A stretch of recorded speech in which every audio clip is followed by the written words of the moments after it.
قرآن مجید ارشاد فرماتا ہے آگے کہ وَاسْتَعِینُوا بِالصَّبْرِ وَالصَّلَاةِ، صبر اور نماز سے مدد مانگو۔ صبر کا لغوی معنی ہوتا ہے اپنے آپ کو روک لینا، مشکلات آئیں، مصیبتیں آئیں، آزمائشیں آئیں، یا نفس کوئی خواہشات کرے تو اپنے آپ کو روکنا، یہ صبر ہے۔ صبر سارے کا سارا اندر کا معاملہ ہے، جو اپنے آپ کو روکنے پہ قادر ہو گیا وہ صابر ہے، اپنے آپ کو روک لے۔ سب سے زیادہ ہمیں نقصان ہماری اپنی خواہشات دیتی ہیں، ہمارا اپنے اوپر ہی قابو نہیں۔ صبر یہ ہے کہ انسان اپنے اوپر کنٹرول کرے، اپنے آپ کو روکے۔ اسی لیے نبی پاک صلی اللہ علیہ وسلم نے صحابہ سے پوچھا تھا نا پہلوان کون ہے، تو یا رسول اللہ جو میدان میں اترے اور اپنے دشمن کو بچھاڑ دے، تو حضور نے فرمایا نہیں، جو غصے کے وقت اپنے آپ کو قابو کر لے وہ پہلوان ہے، جو تحمل کا مظاہرہ کر جائے وہ پہلوان ہے۔ صبر کا معنی ہوتا ہے اپنے آپ کو پہ کنٹرول رکھنا، آپ کو کنٹرول حاصل ہو اپنی خواہشات پر بھی، اپنے جذبات پر بھی، اپنے معاملات پر بھی، آپ اس کو کنٹرول کر سکیں۔ یہی تصوف ہے، یہی طریقت ہے، یہی صوفیاء سبق دیتے ہیں۔ تو فرمایا وَاسْتَعِینُوا بِالصَّبْرِ وَالصَّلَاةِ، صبر اور نماز سے مدد چاہو۔ ایک صبر کرو، دوسرا بندگی کرو، مصلی پہ بیٹھ جاؤ۔ جو تمہاری مدد تمہاری عبادت کرے گی نا، جو مصلی تمہاری مدد کرے گا وہ کوئی اور نہیں کر سکتا۔ مصلی پہ بیٹھو، نماز سے مدد چاہو۔ نبی پاک صلی اللہ علیہ وسلم کا طریقہ کیا ہے کہ اگر آندھی آئی ہے تو حضور نے نماز کی نیت باندھ لی، بارش نہیں ہوتی تو نماز کی نیت باندھ لی، اگر سورج چاند گرہن ہو گیا تو حضور نے نماز کی نیت باندھ لی، حتیٰ کہ کافر ساری رات صفیں سیدھی کراتے رہتے تھے اور رسول پاک ساری رات مصلی بچھا کے نفل ادا فرماتے رہتے تھے۔ نماز سے مدد چاہیں۔ ارشاد فرمایا کہ وَإِنَّهَا لَكَبِيرَةٌ إِلَّا عَلَى الْخَاشِعِينَ، صبر اور نماز سے مدد مانگو، بے شک یہ دونوں چیزیں بھاری ہیں، کام دونوں مشکل ہیں، لیکن ڈرنے والوں پر مشکل نہیں۔ جو رب سے ڈرتے ہیں ان کے لیے مشکل ہے۔ اب مجھے اجازت ہونی چاہیے نا، یہ کہہ لینا چاہیے نا کہ کوئی شخص کہے میرا نماز میں دن نہیں لگتا، تو میں اسے کہوں کہ تو رب سے ڈرتا ہی نہیں، اصل میں تو ڈرتا ہی نہیں۔ اگر تو ڈرے تو لفظ ہی نہ ادا کرے، اللہ نے بلایا اور تو آیا ہی نہیں۔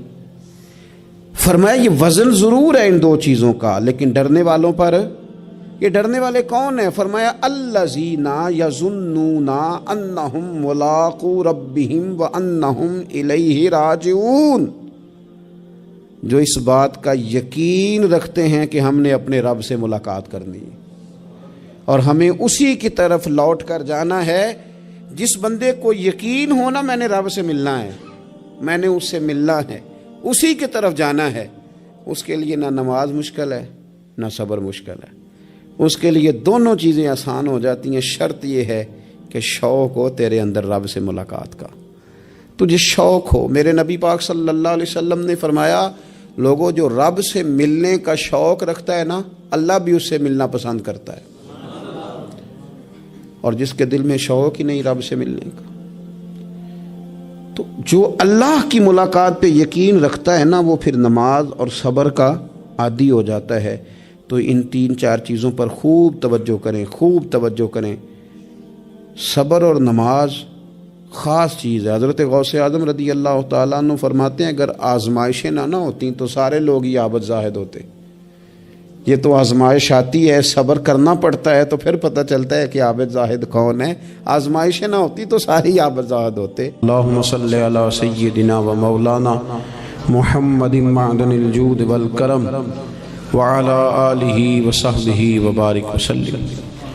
عزیز دوستو، قرآن مجید نے نبی پاک علیہ السلام کے اخلاق عالیہ کی تعریف کی اور ارشاد فرمایا کہ وَإِنَّكَ لَعَلَىٰ خُلُقٍ عَظِيمٍ، اے محبوب علیہ السلام ہم نے آپ کو خلق عظیم کا مالک بنایا۔ نبی پاک صلی اللہ علیہ وسلم نے جو اخلاق ہمیں عطا فرمائے ہیں نا، وہ کوئی عام سادے سے یا ایسے رویے نہیں ہیں جو کوئی بھی مصلح کسی کو بتا لے، بلکہ کائنات میں جو سب سے اچھی عادات اور سب سے اچھے اخلاق تھے وہ رسول کریم علیہ السلام نے ہمیں عطا فرمائے۔ اور حضور علیہ السلام نے فرمایا میں اخلاق حسنہ کی تکمیل کرنے آیا ہوں، یعنی ساری دنیا جمع ہو کے بھی دوبارہ اتنے اچھے اخلاق کی طرف توجہ دلانے کا دعویٰ نہیں کر سکتی جو اخلاق مدینے والے محبوب نے ہمیں عطا فرمائے۔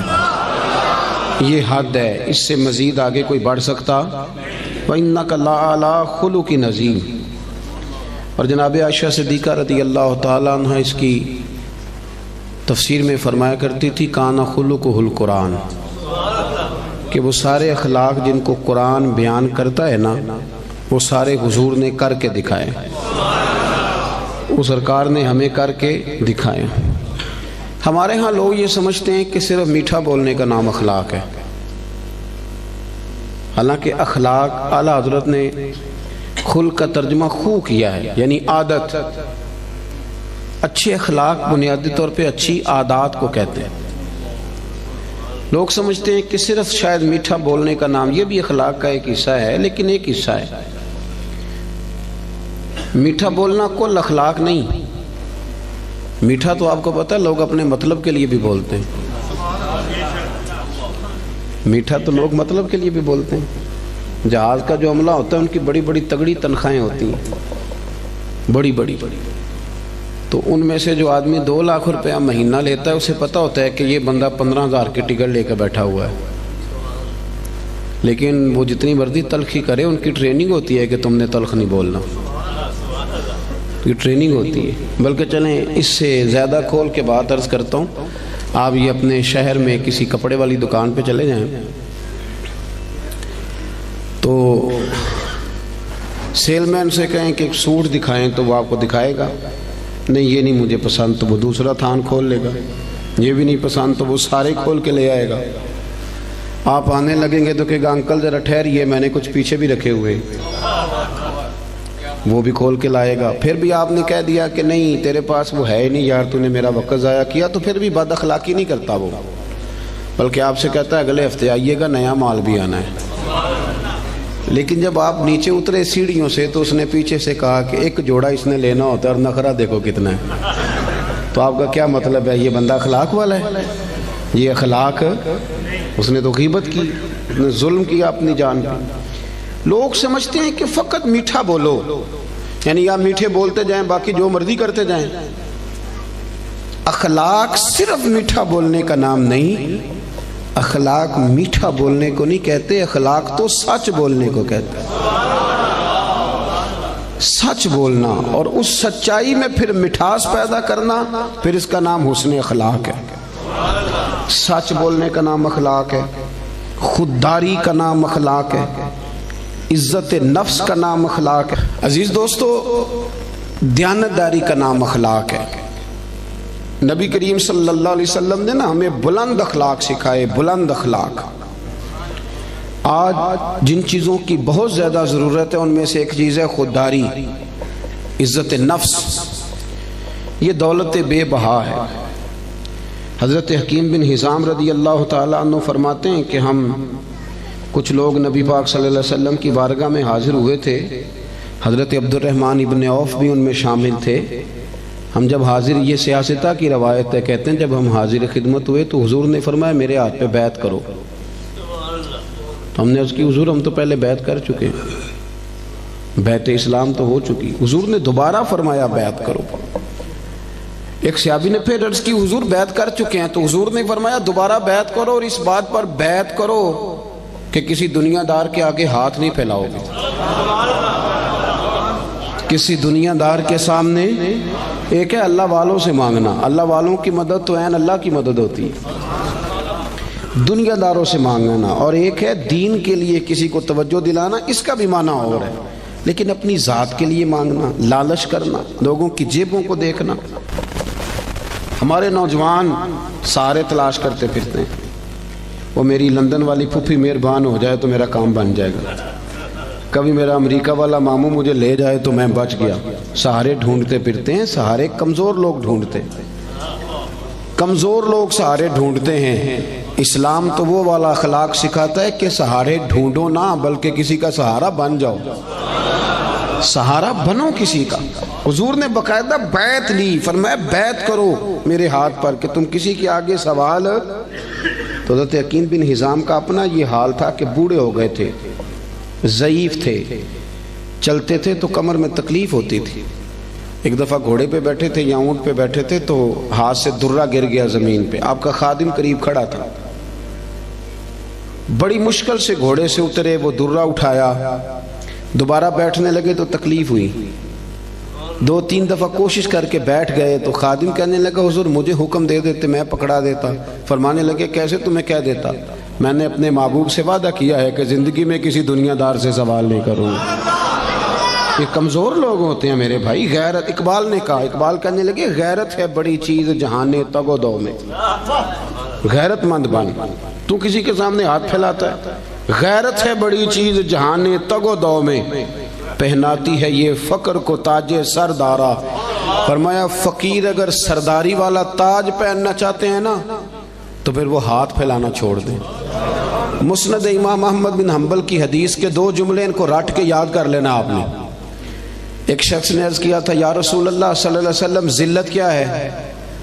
تو نبی پاک علیہ السلام نے فرمایا اگر تو لالچ کرے گا تو ذلیل ہو جائے گا, لالچ کرے گا تو ذلیل ہو جائے گا. عرض کی حضور پھر عزت کیا ہے؟ تو محبوب فرمانے لگے جو رب نے تجھے دیا ہے نا اس پہ راضی ہو جا, اللہ تجھے عزت عطا کر دے گا.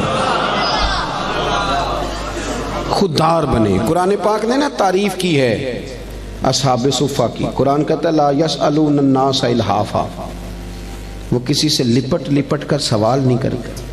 پیٹوں پہ پتھر باندھے ہوئے, کئی دنوں سے روٹی نہیں کھائی, پر کسی سے لپٹ لپٹ کر سوال. وہ خودداری والے لوگ, عزت نفس والے, وہ ہاتھ نہیں پھیلاتے. وہ ان کا یہ رویہ نہیں ہے کہ کوئی آئے گا تو مجھے دے جائے گا. خواجہ حسن بصری رحمۃ اللہ علیہ کے پاس ایک نوجوان آیا تو آگے کہنے لگا حضرت جی میں یہ سمجھ لگ گئی آج کے بعد میں نے کام کوئی نہیں کرنا, اب میں گھر بیٹھوں گا اللہ روزی دے گا. آپ فرمانے لگے جی وہ کیا سمجھ لگ گئی ہے؟ کہنے لگا میں نے آج عجیب بات دیکھی ہے. میں جنگل میں گیا ہوا تھا, ایک شیر آیا ہے, اس نے ایک بکرے کا شکار کیا, کچھ اس نے کھایا ہے, پھر اس نے باقی کا اپنے پنجوں میں پکڑا ہے, پہاڑی کے اوپر چڑھ گیا, وہاں ایک نابینا لومڑی بیٹھی تھی, باقی کا اس نے اسے کھلایا ہے. تو مجھے مسئلے کی سمجھ آ گئی ہے کہ جو اللہ لومڑی کے لیے بندوبست کر سکتا ہے میرے لیے بھی کرے گا, لہذا اب کام نہیں کرنا. تو خواجہ حسن بصری فرمانے لگے سبحان اللہ کیا تیری سوچ ہے, تو نے 2 کردار دیکھے, ایک لومڑی دیکھی ایک شیر دیکھا. او خدا کے بندے تو نے لومڑی بننے کا فیصلہ کیا, شیر بننے کا کیوں نہیں کیا؟ تو شیر بننا, شکار مار, کھا بھی اور کھلا بھی, کھا بھی اور کھلا بھی. پڑھے نا ابن ماجہ شریف, ایک صحابی حاضر خدمت ہوئے, عرض کی حضور کچھ دیجئے. یہ نوجوان میری بات پہ خاص توجہ کریں. اب وہ اقبال کہا کرتے تھے لہو مجھ کو رلاتی ہے جوانوں کی تن آسانی. کہتے ہیں آرام پسند ہے, کہتے کرنا کچھ نہ پڑے, کچھ شارٹ کٹ رستہ ملے. بلکہ ہمارے بچے تو اب خواب دیکھتے ہیں کہ سویرے میں اٹھوں تو میرے نا بستر کے نیچے ایک توڑا پیسوں کا پڑا ہوا ہوگا, یا میری موٹر سائیکل سے بٹ ٹکرائے کچھ ہے, میں اٹھاؤں تو نیچے ہیرے ہی ہیرے ہوں. یہ خواب ہے. تو خواب ہی ہوتے ہیں, ان کو تعبیر کرنے کے لیے محنت کرنی پڑتی. محنت کریں, جد و جہد کریں, خواب نہیں دیکھیں. ہمارے ہاں مزاج ہی نہیں, توجہ ہی نہیں. ابن ماجہ کی حدیث, ایک شخص نے آ کے عرض کیا تھا یا رسول اللہ کچھ دیجئے. اور کہاں سے اس نے مانگا؟ اس بارگاہ سے کہ جہاں سے قطرے بھی ملے تو دریا بن جایا کرتا ہے. اعلیٰ حضرت فرماتے ہیں میرے کریم سے گر قطرہ کسی نے مانگا دریا بہا دیے ہیں. در بے, یہ لفظ کیا ہے؟ در بے بہا. در الگ ہے اور بے بہا. شیر ذرا سمجھ کے پڑھا کرا. دور اعلیٰ حضرت ہے نا تو ذرا اعلیٰ سوچ کے ساتھ پڑھنا پڑے گا, ہے نا جی. ہمارے نعت خاں کچے پکے شیر پڑھ دیتے, ہم یہاں سے پڑھیں وہ مدینے سنیں. سبحان اللہ. تو ماموں کانجن سے پڑھیں تو حضور سنتے ہیں, تو اگر فیصل آباد سے پڑھیں تو یہ کیا شیر ہوا؟ اعلیٰ حضرت کا شعر ہی اور ہے. اعلیٰ حضرت کا شعر یہ نہیں ہے کہ ہم یہاں سے پڑھیں وہ مدینے سنیں, بلکہ اعلیٰ حضرت کا شعر ہے کہ دور و نزدیک کے سننے والے وہ کان, دور سے بھی اور نزدیک سے سننے والے. ایک یہ کان ہے تو ایک کان ہوتی ہے نمک کی کان, سونے کی کان. جس میں سے کچھ خزانے نکلتے ہیں. تو اعلیٰ حضرت فرماتے ہیں دور و نزدیک کے سننے والے وہ کان لالے کرامت پہ لاکھوں سلام. حضور کے جو کان ہے نا وہ کرامت کی کان ہے.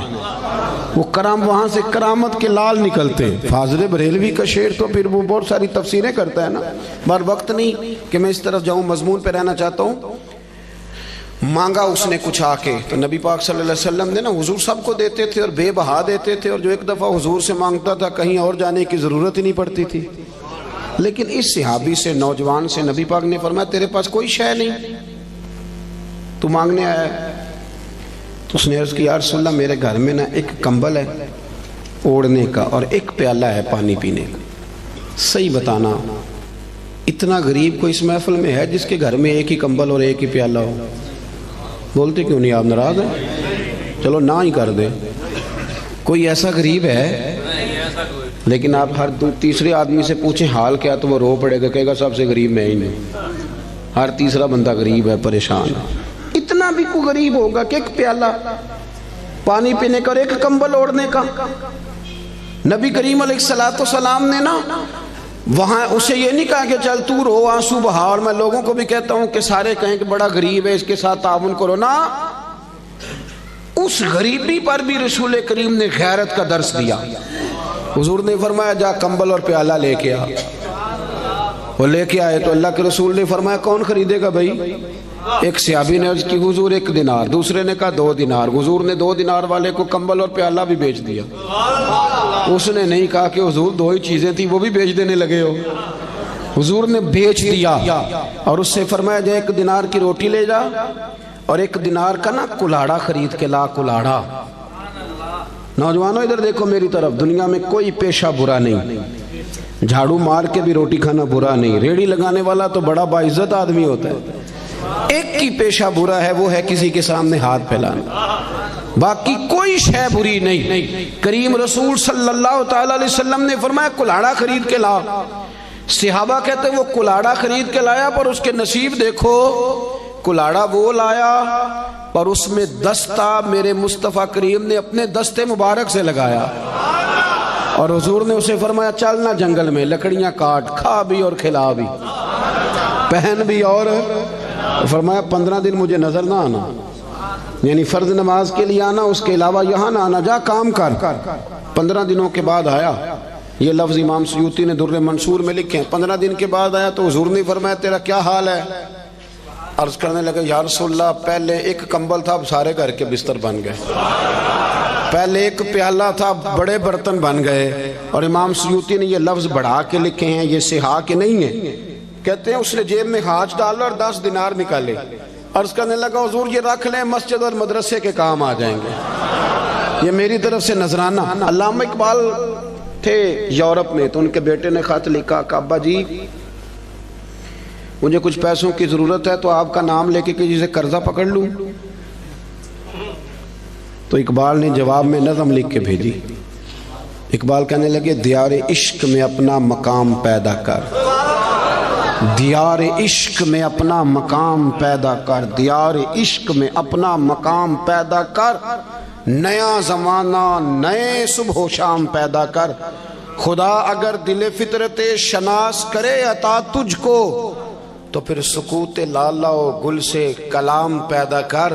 اور اقبال کہنے لگے پتر میرا طریق امیری نہیں فقیری ہے, خود ہی نہ بیچ غریبی میں نام پیدا کر.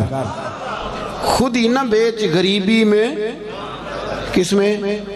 یہ نوجوان کیوں نہیں بولتے جن سے میں بات کر رہا ہوں؟ غریبی میں نام. اعلیٰ حضرت فاضل بریلوی کا جو مدرسہ ہے نا بریلی شریف میں, وہ آج بھی چھوٹا سا ہے. یہ تھوڑا سا کرنی پڑتی ہے محنت شنت. تو بڑے خوددار آدمی تھے. کسی نے کہا بہت بڑے شاعر ہیں. نانپارہ ایک ریاست ہے انڈیا کی, اگر نانپارہ کے نواب کے لیے 2-3 شعر لکھ دیں تو مدرسہ بن جائے گا. تو اعلیٰ حضرت کہنے لگے چلو کوئی حرج نہیں, لکھ دیتے ہیں. یہاں تقریریں بکتی نہیں, نعتیں بکتی نہیں, یہاں بڑا کچھ نہیں ہوتا نیلام. تو 2 شعر لکھ دیں. کہنے لگے لکھ دیتے ہیں. کیا خوبصورت شعر لکھے. کہنے لگے کروں مدح اہل دول رضا, اور پڑے اس بلا میں میری بلا, میں تو گدا ہوں اپنے کریم کا. میرا دین پا رہا ہے نان. اعلیٰ حضرت کے چھوٹے بیٹے تھے حضور مفتی اعظم ہند مولانا مصطفیٰ رضا خان صاحب. علامہ ارشد القادری ایک بہت بڑے عالم گزرے ہیں, وہ جمشید پور میں رہتے تھے. کہتے میں نے ان کو بلایا اعلیٰ حضرت کے صاحبزادے کو محفل پہ, تو جب جانے لگے نا تو میں نا لفافے میں کچھ رقم رکھ کے بطور نذرانہ دینے لگا. نذرانہ سنت ہے, یہ تحفہ ہے. کہتے ہیں حضور مفتی اعظم نے مجھ سے پوچھا یہ کیا ہے, تو مجھے کہنا چاہیے تھا نذرانہ ہے, تحفہ ہے. میرے منہ سے نکل گیا حضور کرایہ ہے, آنے جانے کا کرایہ ہے. تو کہتے ہیں میرے منہ سے نکل گیا تو حضرت نے لپیٹ کے پیسے میری جیب میں دیے. کہنے لگے ارشد القادری صاحب یہ رکھیے, میں احمد رضا کا بیٹا ہوں, میں کرایہ کا مولوی نہیں کہ جو کرایہ دے گا اور مجھے بلا لے گا. میرے والد نے بتایا ہے کرو مدح اہل دول رضا, پڑے اس بلا میں میری بلا, میں گدا ہوں اپنے کریم کا, میرا دین پارا ہے. نوجوانوں یہ اخلاق سب سے پہلے سیکھو, سب سے پہلے کہ کسی دنیا دار کے سامنے ہاتھ آپ محنت کریں. اللہ تو محنت کرنے والے کو محبوب ہی بڑا رکھتا ہے. آپ مشقت کریں, آپ دیکھیں رب کتنے رستے کھولتے. اور ایک اور بات, جو لوگ سیڑھیوں سے چلتے ہیں نا, بیساکھیوں سے, انہیں پیروں پہ چلنا ہی نہیں آتا. اگر اپنے پیروں پہ چلنا سیکھو گے نا تو ایک دو دفعہ لڑکھڑاؤ گے, پھر سیدھے کھڑے ہو جاؤ گے, سیدھے کھڑے ہو جاؤ گے. سب سے پہلا اخلاق یہ سیکھو کہ کچھ بھی ہو جائے تھوڑے پہ گزارا کرو, تھوڑے, لیکن اپنے گھر کے اندر رہو. اگر آپ کا اپنا مکان ہے اور وہ کچا ہے تو ہمیں کیا ضرورت ہے کسی کا پکا دیکھنے کی, جو ہمارا ہے وہ محل ہے, ہمیں کیا ضرورت. خودداری عزت. اور دوسرا اخلاق, آپ کو پتہ ہے نبی پاک صلی اللہ علیہ وسلم کی سب سے پہلے شہرت کیا ہوئی تھی کہ صادق اور امین ہے. صادق اور بول کے بتائیے. حضور سب سے پہلے معروف کس بات سے ہوئے؟ ہمارے ہاں نا پاکستان کے آئین میں جھوٹ کی سزا ہی کوئی نہیں. پاکستان کے آئین میں جھوٹ کی سزا, آپ جائیں تھانے اسے کہیں اس بندے نے میرے ساتھ 50 جھوٹ بولے ہیں, کہے گا اس کا پرچہ ہی نہیں ہو سکتا. اور جھوٹ اتنا عام ہو گیا, غلط بیانی, جھوٹ, اور وہ طے کر کے بولتے ہیں لوگ جھوٹ, طے کر کے. یعنی شادی کارڈ پہ جان بوجھ کے لکھتے ہیں کہ 12 بجے کھانا ہے, کھلاتے ہیں 12 بجے. کیوں لکھتے ہیں؟ یہ جھوٹ نہیں. کیوں آپ نے جھوٹ لکھا؟ پھر اس کے ساتھ آپ نے انشاءاللہ کا جملہ بھی استعمال کیا, کیا ضرورت تھی اس کی؟ اتنا جھوٹ. ایک بچہ مجھے کہنے لگا حضرت صاحب میری اماں سے کہہ دیں کہ اس دفعہ میں ضرور لے کے جاؤں گا عمرے پہ. تو میں نے کہا بھی آپ کی اماں آپ کہہ دیں. کہنے لگے میں نے 15 دفعہ پہلے بھی وعدہ کیا عمرے پہ بھیجنے کا, اب میری ماں میرا یقین ہی نہیں کرتی. ہمارے گھر میں سب سے بڑی لڑائی بھلا کیا ہے؟ بی بی کہتی ہے کہ روٹی روزی کا مسئلہ نہیں, مجھے اعتبار ہی نہیں کہ یہ سچ بولتا ہے کہ جھوٹ بولتا ہے. ہم نے اعتبار ضائع کر لیا, اعتبار ضائع ہو گیا, لوگ یقین کرنے کو تیار نہیں. وہ حضور کا اخلاق جس سے میرے رسول پاک نے آغاز فرمایا, جس سے حضور کی تعریف ہوئی, سچ بول. پڑھے نا ابو داؤد شریف, ایک صحابی نے کہا تھا یا رسول اللہ مومن بزدل ہوتا ہے. حضور فرمانے لگے ہو جاتا ہے کبھی کبھی. اس نے کہا یا رسول اللہ مومن کنجوس بھی ہوتا ہے. فرمایا کر لیتا ہے میرا مومن کبھی کبھی کنجوسی بھی. آیکون المؤمن کاذبا قال لا او کما قال صلی اللہ تعالی علیہ وسلم. اس شخص نے عرض کی یا رسول اللہ کیا آپ کا کلمہ پڑھنے والا جھوٹ بھی بولتا ہے؟ تو میرے محبوب فرمانے لگے مومن سارا کچھ ہو سکتا ہے, جھوٹا نہیں ہوتا. سچے نبی کے ماننے والے جھوٹ بولتے, بددیانتی کا مظاہرہ کرتے, تو اتنا جھوٹ بولا. اور سنیں ترمذی شریف, جاگ رہے ہیں آپ لوگ؟ حضور نے فرمایا تو سچ بول کے تجارت کر. اچھا یہاں بھی ایک بات کر دوں, لوگ کہتے ہیں جھوٹ کے بغیر کام نہیں چلتا. میرا یہ خیال ہے کہ سچے کا کام زیادہ چلتا ہے. بندے کہتے ہیں وہ 5 روپے زیادہ لیتا ہے پر بندہ کھرا ہے, چیز غلط ہے, اس کی تو شہرت اچھی ہو جاتی ہے. ترمذی شریف کے لفظ ہیں, اللہ کے حبیب صلی اللہ علیہ وسلم نے فرمایا تو سچ بول کے تجارت کر, اللہ سچے تاجر کو قیامت کے دن نبیوں کے ساتھ جگہ عطا فرمائے گا. لیکن لوگ جھوٹ بولتے ہیں اور بڑا تگڑا کر کے بولتے ہیں, بددیانتی کرتے ہیں, اور چھوٹی چھوٹی سی, یعنی کبھی کبھی نا شرم آتی ہے جب بڑے ذمہ دار ادارے کا آدمی 200 روپیہ رشوت لیتا ہے نا, تو شرم آتی ہے کہ یار اس کو ڈسکس بھی کریں گے اب ہم, یعنی اتنا نیچے اتر جائیں گے. حد ہوتی ہے کوئی کسی چیز کی, اتنا کتنا نیچے اتر کے ہم بددیانتی کریں گے. آپ کو پتہ ہے کہ جس رات میرے رسول کریم علیہ السلام نے ہجرت کی تھی وہ رات کتنی خطرناک تھی. اہل مکہ نے ایک پوری سازش رچی تھی. ہر قبیلے کے ایک آدمی کو تلوار دی تھی, ہر قبیلے کے, تاکہ حضور کو مل کے اگر شہید کیا جائے تو کسی ایک قبیلے پر الزام نہ آئے. ہر قبیلے کا بندہ آیا تھا, چاروں طرف سے گھر کو گھیر لیا. وہ طے کر کے آئے تھے کہ معاذ اللہ ثم معاذ اللہ حضور کو شہید کریں گے. وہ شہید کر رہے ہیں, توجہ ہے میری بات پر. اور سرکار حضرت مولا علی شیر خدا سے فرما رہے ہیں کہ تو میرے بستر پہ لیٹ جا,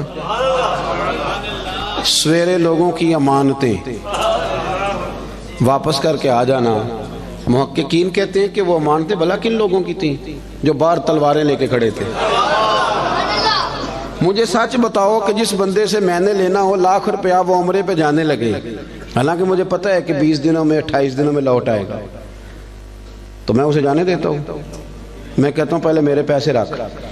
آپ ذرا اس بات کو اس کو عام نہ لیجئے گا, ذرا اس کی گہرائی دیکھیں کہ آپ ایک بندے کو شہید کرنے لگیں, آپ اس کا خاتمہ کرنے لگیں اور آپ کے پیسے اس کے گھر میں پڑیں. انوکھی بات نہیں.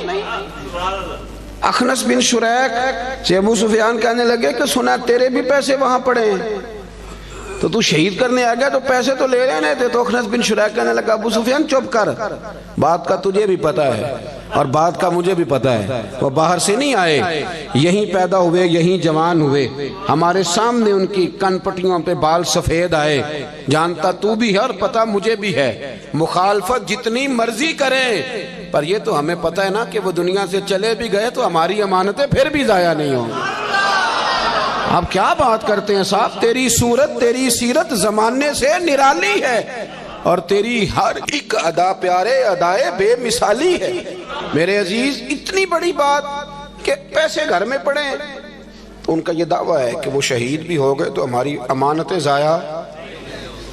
لیکن یہاں کیا حال ہے, بڑا بڑا سیاںہ بندہ, بڑا سیاںہ کہتا تیرا بیانہ گیا, ختم, چھٹی. کس حساب سے رکھ لیا آپ نے بیانہ, کس مفتی سے فتویٰ لیا, لیکن چھوٹی چھوٹی چیزوں میں بددیانتی, جھوٹ, دغا, فریب. اور آپ یقین کریں کوئی فائدہ نہیں ہوتا, لوگ پھر بھی جھوٹ بولتے ہیں, مذاق میں جھوٹ بولتے ہیں, جھوٹی کہانیاں سناتے ہیں. چھوڑیں, مہینہ چل رہا ہے سیدنا ابو بکر صدیق کا. حضرت ابو بکر صدیق رضی اللہ تعالیٰ عنہ نا نبی کریم صلی اللہ علیہ وسلم کو لے کے نا غار ثور پہ تشریف لے گئے. آج جب حاجی جاتے ہیں نا وہاں زیارت کے لیے, تو رستے میں نا 5-6 جگہ سٹے کا مقام بنا ہوا ہے. چائے پیتے ہیں, بوتل پیتے ہیں, پھر بھی واپس آ کے ڈینگے مارتے ہیں کہ میں چڑھ گیا تھا جی, میں ہو آیا ہوں جی, میں تو یوں گیا اور یوں آیا. حالانکہ رستہ بنا ہوا ہے, رستے میں کئی جگہ پانی پیا, پھر بھی بڑی بڑھ کے. جب حضرت صدیق اکبر لے کے گئے تھے تو رستہ بھی کوئی نہیں تھا, وقت تھا رات کا. وہ درویشوں نے کیا خوب بات کی, جب دیکھا نا کہ حضور کو ذرا تکلیف ہو رہی ہے تو جناب ابو بکر کہنے لگے حضور میرے کندھوں پہ آ گئے.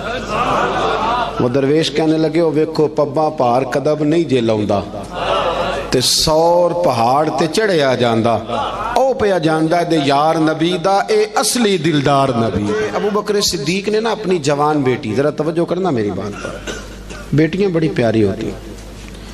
جو لوگ شروع سے یہاں رہتے ہیں نا اس شہر میں, وہ محلے میں, تو بچیاں جانتی ہوتی ہیں کہ یہ میرا چاچو ہے, یہ میرا خالو ہے, یہ میرا, سب اپنے ہوتے ہیں. لیکن اس کے باوجود بھی رات کو اگر جوان بیٹی نکل جائے نا چوک میں ماچس لینے تو سویرے مصیبت بن جاتی ہے. وہ بچی رات کو نکل گئی اور ہو سکتا ہے کہ والد بندوق نکال لے کہ تو کیسے باہر گئی تھی. لیکن یارو وفا بڑے بڑے امتحان لیتی. حضرت صدیق اکبر نے اپنی جوان بیٹی جناب اسماء بنت ابی بکر سے کہا پتر میرے نبی پاک کو نا تازہ کھانا ملنا چاہیے.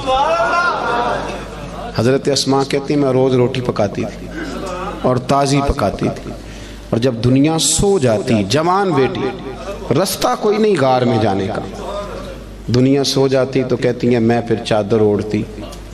آج بھی جہاں غار ثور ہے وہاں آبادی کوئی نہیں, آج بھی نہیں, تو اس وقت کیا عالم ہوگا. فرماتی ہیں میں رات کو تازہ کھانا لے کے جاتی. ایک رات میں نے کھانا پکایا، دوسرے دن میں کھانا دے کے آئی، دوسرے دن میں کھانا تیار کر رہی تھی، میرے دروازے پہ دستک ہوئی. کہتے میں کسی غریب کی بیٹی نہیں، چودھری کی بیٹی تھی. ابو بکر صدیق قبیلے کے سردار تھے، کبھی کسی نے آنکھ اٹھا کے نہیں دیکھا تھا. لیکن جب دروازے پہ شور ہوا، میں باہر گئی تو ابو جال لوگوں کو لیے کھڑا تھا. اسماء کہاں گیا تیرا باپ حضور کو لے کے؟ کہتی رش تھا میرے دروازے پر. یار کوئی معمولی آدمی نہیں، سردار، مالدار، وزادار، تاجر آدمی. تو کہتی ہیں، کہنے لگا کدھر گئے ہیں وہ؟ حضرت اسماء کہتی اب میں دوراہے پہ کھڑی تھی، اگر میں بتا دوں کہ وہ غار ثور میں ہیں تو میری وفا اجازت نہیں دیتی. سنو، بتا دوں کہ وہ غار ثور میں ہیں تو وفا اجازت، اور اگر میں یہ کہہ دوں مجھے پتہ نہیں تو یہ جھوٹ ہے، یہ میرے نبی کی شریعت اجازت نہیں دیتی. کس کس موقع پر لوگوں نے سچ بولا اور کس کس طرح بولا. کوئی فائدہ نہیں ہوتا، جھوٹ بولتے ہیں لوگ، دغا کرتے ہیں، کوئی معنی ہی نہیں، اپنا آپ خراب کرتے ہیں. آپ جھوٹ بول کے دیکھ لیں، آپ کا اپنا دل بے چین ہو جائے گا، میں نے کتنا غلط کام کیا. آپ سچ بولیں گے، اللہ آپ کو راحت عطا کرے. سچ میں سکون ہے. حضور نے فرمایا سچ تجھے نجات دے گا، جھوٹ تجھے ہلاک کر دے. حضرت اسماء کہتے ہیں اس نے پھر پوچھا بتاتی کیوں نہیں؟ کہاں گئے تیرے والد حضور کو لے کے؟ آپ فرماتی ہیں 1 منٹ تھا میرے پاس فیصلہ کرنے کے لیے، شریعت بچانی ہے کہ وفا بچانی ہے. 1 منٹ تھا. کہتی اس نے تیسری دفعہ کہا تو پھر میں تھی تو بی بی پر میں نے ساری ہمت جمع کی اور میں نے فیصلہ کیا کہ میں نے شریعت بھی بچانی ہے، وفا بھی بچانی ہے. کہتی ہے اس نے تیسری دفعہ کہا بتاؤ کہاں گئے؟ تو کہتی ہے پھر میں نے اسے کہا ابو جال سن، میں ابو بکر صدیق کی بیٹی اور صدیق اکبر کی بیٹی ہوں، تیرے سے جو ہو سکتا ہے نا تو وہ کر لے. مجھے پتا ہے وہ دونوں کہاں ہیں پر میں تجھے بتاؤں گی نہیں، میں نہیں بتاؤں گی. مجھے پتا ہے وہ کہاں ہے پر میں بتاؤں گی. ہاں عشق تے اگ دومی ایک برابر، پر عشق دا سیک ودھیرا. اگ تے ساڑے ککھ تے کانے، عشق ساڑے تن میرا. تے اگ دا دارو می تے پانی، کوئی دسے ہاں پلا عشق دا دارو کیڑا. بلے شاہ تے کچھ نہیں بچدا جتھے عشق ہوران دا ڈیرا. فرمایا دونوں چیزیں بچانی ہیں. میں نے فوراً کہا، میں نے کہا مجھے پتا ہے پر میں بتاؤں گی. کہتے ہیں جب میں نے یہ کہا تو اسے بڑا غصہ آیا، اس نے ایک تھپڑ مارا، زمین پہ گری، کان میں بالی تھی، پتھر کو لگا کان تو کان پھٹ گیا. کہتی میں سردار کی بیٹی تھی، میں کو کسی چھوٹے آدمی کی تو نہیں تھی نا. جب کان پھٹا تو لوگوں نے ابو جال کو پکڑا، ادھر آ تو بچیوں کے منہ لگتا ہے، خیال کر. لوگ اسے لے گئے. کہتی میں اسی حال میں اٹھی، میں نے اپنے کانوں پہ چادر لپیٹی اور پھر روٹی پکائی، اور پھر میں نے دیکھا کہ ذرا لوگ زیادہ گہری نیند چلے جائیں، رات گہری ہو جائے تو میں غار ثور میں گئی. کہتے جب وہاں کھانا رکھا، دیا جلایا تو جناب صدیق اکبر پریشان ہو گئے. اسماء پتر منہ کیوں لپیٹا ہوا ہے؟ بیٹی رہتی ہو نا دو کہیں تو وہ ٹیلی فون پہ رات فون پہ صحیح بات نہ کرے تو ابا ساری رات سوتا ہی نہیں، پتہ نہیں تینوں کی. اور بچی منہ لپیٹا، کیا ہوا؟ کچھ نہیں آپ کھانا کھائیں. کیا ہوا ابا جی؟ دیکھیں کیا پکایا. اسماء پتر بتا کیا ہوا. جب جناب صدیق اکبر کی تشویش دیکھی تو حضور سید عالم آقا کریم نے فرمایا اسماء بتاتی کیوں نہیں، کیا ہوا؟ عرض کی حضور کچھ نہیں، ابو جال آیا تھا، اس نے پوچھا ہے میں کیا کرتی. اگر بتا دیتی تو دل اجازت نہیں دیتا تھا، اور اگر جھوٹ بولتی تو آپ کی شریعت میں منع ہے. حضور میں نے اسے کہا ہے مجھے پتہ ہے بتاؤں گی نہیں، تو اس نے تھپڑ مارا ہے. یہ کہہ کے جناب اسماء نے جب چہرے سے کپڑا ہٹایا تو خون پھر بہنے لگا. حضرت صدیق اکبر نے آنسو سمیٹ کے دامن میں چھپائے تو میرے محبوب نے ہاتھ اٹھائے، کہا اے اللہ میں ابو بکر سے راضی ہوں، تو بھی میرے صدیق سے راضی ہو جاؤ. میرے عزیزو ہم تو نا بلا وجہ کا جھوٹ، بلا. حضرت معروف کرخی رحمت اللہ تعالی علیہ، بغداد کے لوگ آپ کے پاس آئے، کہنے لگے حضور دعا کر دیں بغداد میں بارش نہیں ہوتی. تو آپ فرمانے لگے یہ جو میرے سامنے کریانے والا ہے نا، یہ جو دال بیچتا ہے، شکر بیچتا ہے، گڑ بیچتا ہے، اس سے دعا کراؤ بارش ہو جائے گی. لوگ کہنے لگے حضرت صاحب وہ تو ہمارے ساتھ ہی نماز پڑھتا ہے، سارا کچھ ہے، ہم جانتے ہیں. فرمایا اس سے دعا کراؤ بارش ہو جائے گی. لوگ کہتے ہیں جا کے اسے کہا میاں دعا کر دو، کہنے لگا حضرت صاحب سے کراؤ، تو کہنے لگی انہوں نے ہی تو بھیجا ہے۔ اچھا انہوں نے بھیجا ہے؟ ہاتھ اٹھا دیے، یا اللہ تیرے بندے کہتے ہیں تیرے بندے نے بھیجا ہے، مہربانی کار بندوں پہ رحم فرما۔ ابھی دعا پوری بھی نہیں ہوئی کہ رب کریم نے بارش عطا کر دی۔ لوگ چلے گئے، کچھ جو اہل دل تھے وہ دوڑے ہوئے حضرت معروف کرخی کے پاس آئے، عرض کی حضور یہ کوئی علیحدہ نمازیں پڑھتا ہے واپس آ کے، الگ نمازیں پڑھتا ہے؟ تو آپ فرمانے لگے نہیں، اتنی پڑھتا ہے جتنی تم پڑھتے ہو، سنت شریعت کا پابند ہے، داڑھی رکھی ہوئی ہے، 5 وقت مسجد آتے ہو، تو حضور پھر اتنی قبولیت؟ آپ فرمانے لگے 35 سال ہو گئے میرے سامنے دکان کرتا ہے، یہ سودا پورا تولتا ہے اور گاہکوں کے ساتھ سچ بولتا ہے۔ تو جو بندہ 35 سال سے سچ بولے، اللہ کی نافرمانی نہ کرے، وہ بھی جب ہاتھ اٹھائے تو عرش کا مالک فوراً دعائیں قبول فرمائے۔ ایک تیسری بات یہ سنیں کہ حضور کا اخلاق یہ ہے کہ زندگی کا کوئی لمحہ ضائع نہیں کرنا، بے مقصد وقت نہ گزارے کبھی بھی۔ سرکار نے نا لوگوں کو ایک مقصد دیا، اس مقصد پہ چل نکلے۔ حضرت بلال کا بھی مقصد تھا،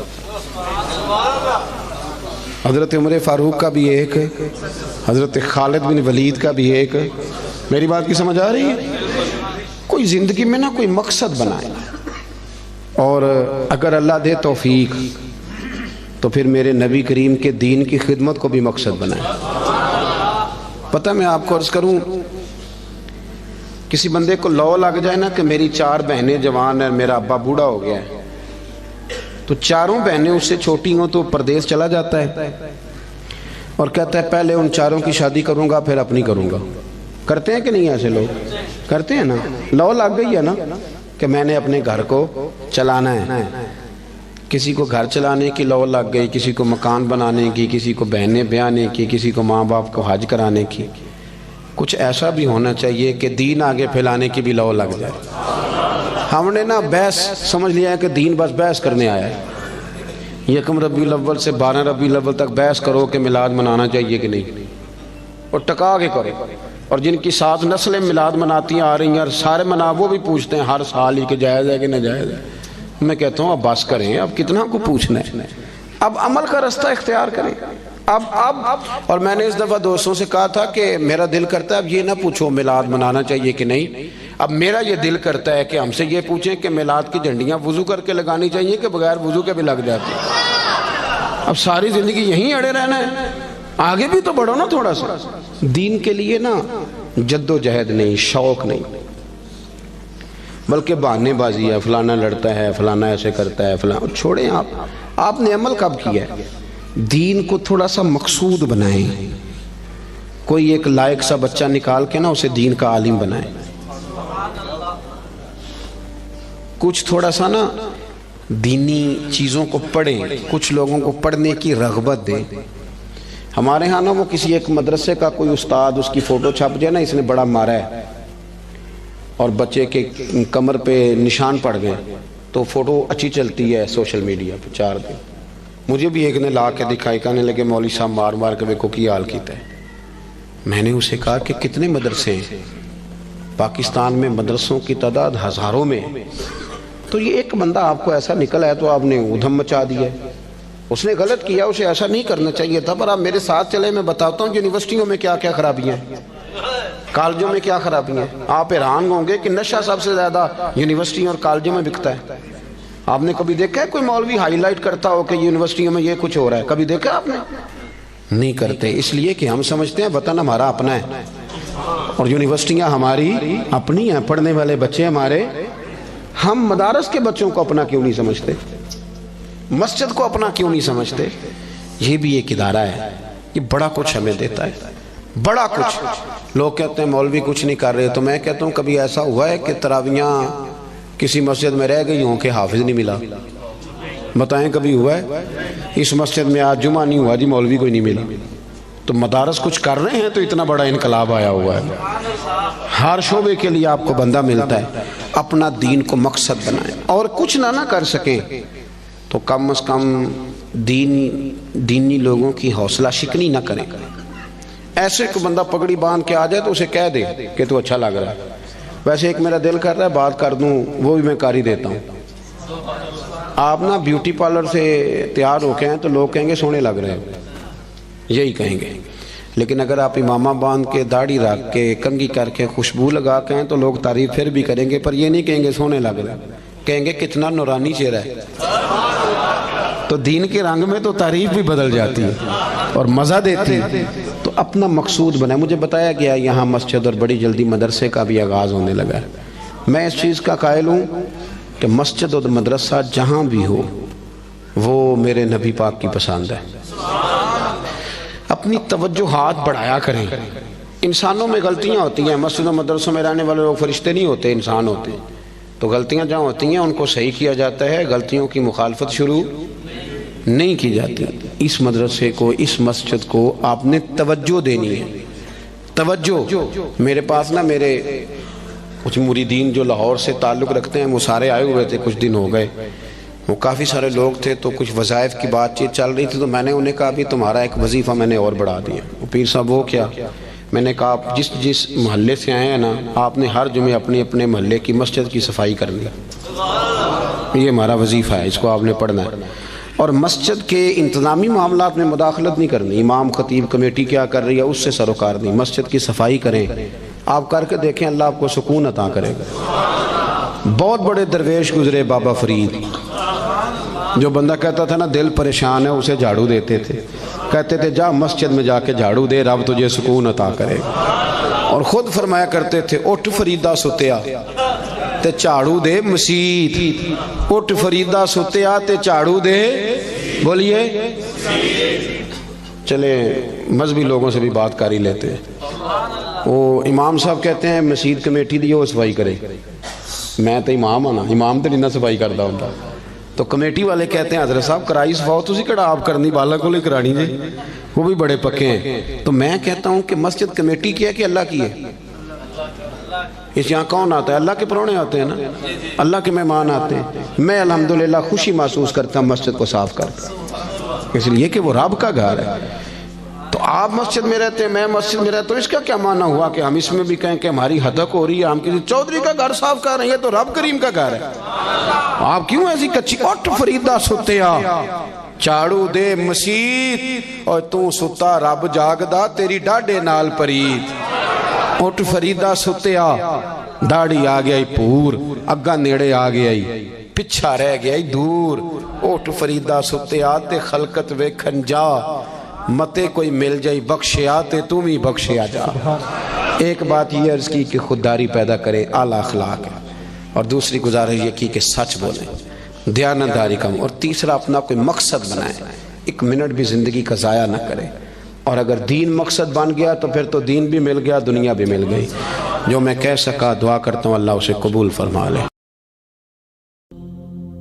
ٹکڑے ٹکڑے دل کردائیں، غم کی بستی دل کی صدائیں.